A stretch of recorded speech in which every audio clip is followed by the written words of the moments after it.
is our part 2 of our brake fluid replacement.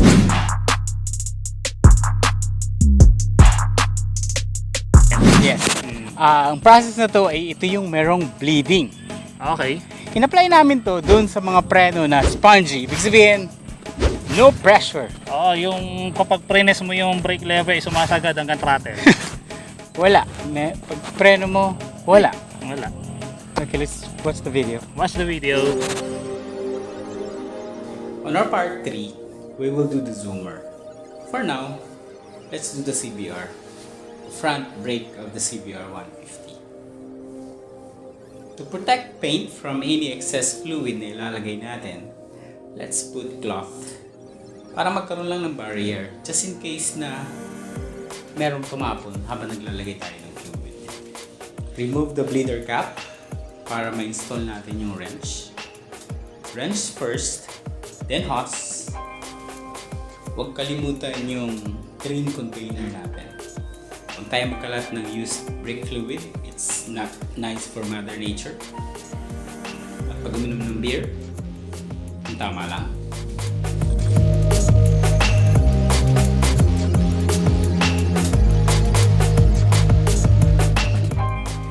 Now let's open the reserve.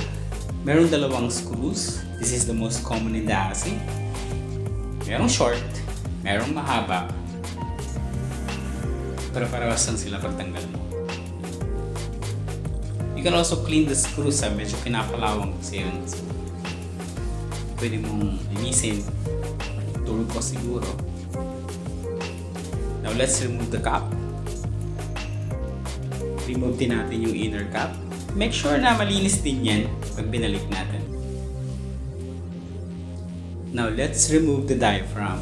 Please watch our video for the reserve diaphragm. It's already here sa channel. Na-discuss namin kung anong gamit niya. Paano siya nag-work. Let's open the bleeder.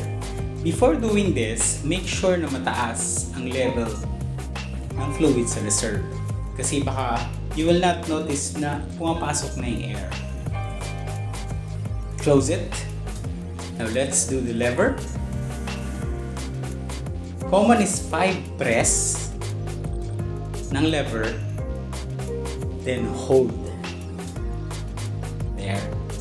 And then open the bleeder. Give it time to flow. Na mag-flow yung fluid, nalalabas yung fluid. Then close it again. See to it na may laman yung reserve, ha? Kasi nga, baka pasukan tayo ng air. Kakaroon tayo ng air bubbles. Now, repeat the process until magkaroon ka ng pressure sa lever. The lever pressure may vary kung gaano kakapal ang pads mo. Usually, ang distance ay half or 1/4 from the throttle.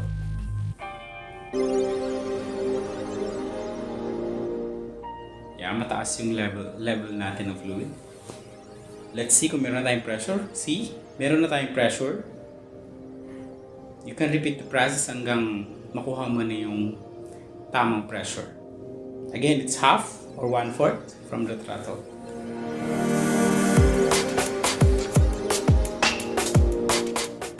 Let it flow. I guess that's it. Let's see. There. Very good. Now let's put back yung mga inalis natin. Make sure that you can put back the diaphragm to its original form. If not, you need to replace it. Yung level ng fluid. Make sure na tama lang. Walang excess pag nilagay natin yung diaphragm. Inner cap, malinis na yan. Yung cover, linisin nyo lang. Actually, that's it. Put back the screws.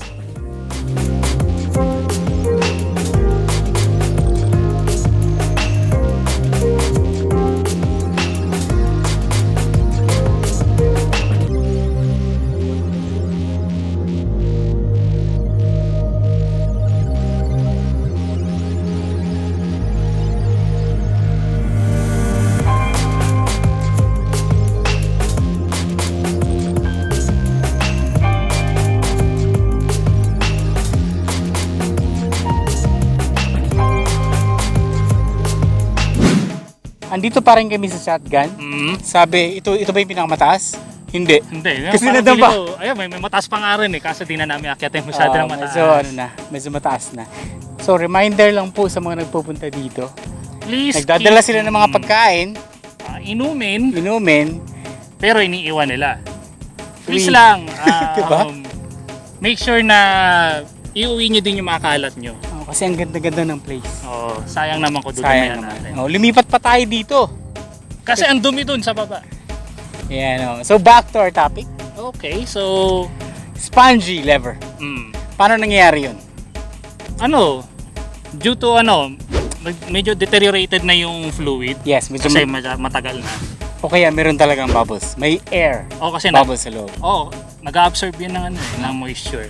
Kaya reminder, whatever you do, replace your fluid Every 2 years. 2 years tayo. Alright? Okay, see you again for the third part of our video. See you again. Visit nito guys. Ganda ng view.